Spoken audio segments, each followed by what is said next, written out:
وکیلان دفاع چهارشنبه که برای دعوت به سرنگونی حکومت تاجیکستان به 8.5 سال زندان محکوم شد، روز 16 می به رادیوی آزادی گفتند از حکم دادگاه ناراضی اند. حمایت چنین میشمارد که حکم ذکر شده غیر قانونی، به اساس و غیر عادلانه می باشد و طرف حمایت به سود همه آن دلیل هایی که از جمله خلاصه های متخصصان نسبت به ویدیونوارهای چهارشنبه عوضخانویچ که هم با واسطه ویدیونوارها در شبکه‌های اینترنتی مراجعت به مقامات‌های دولتی کرده بود که نسبت شخصان گناهکار پرونده در دایره پرونده جنایتی چاره‌ها اندیشیده شود پیشنهاد کرده به سود و این به این حالت با این اساس‌ها ما از سود بالایی خواهش می‌نماییم که حکم سود نوع اسماعیلی سامانی شهر دوشنبه از 13 سال 2022 نسبت چهارشنبه عوضخانویچ بکار کرده شود. در دادگاه ناحیه اسماعیلی سامانی گفتند حکم نسبت ورزشکار به قوه قانون ندرآمده است و به این خاطر از شرح آن خودداری می‌کنند. مسئولین دادگاه تصدیق کردند که از وکیلان دفاع چهارشنبه شکایت دریافت کردند.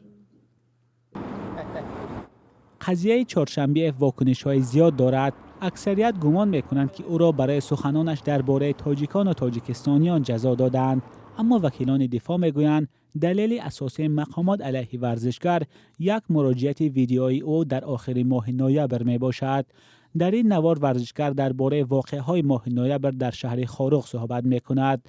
مقامات چهارشنبه را به آن ابدار کردند که ورزشکار در این نوار مردم را برای مقابلت با ساختارهای دولتی دعوت کرده است. خود چهارشنبه در دادگاه این را رد کرده است.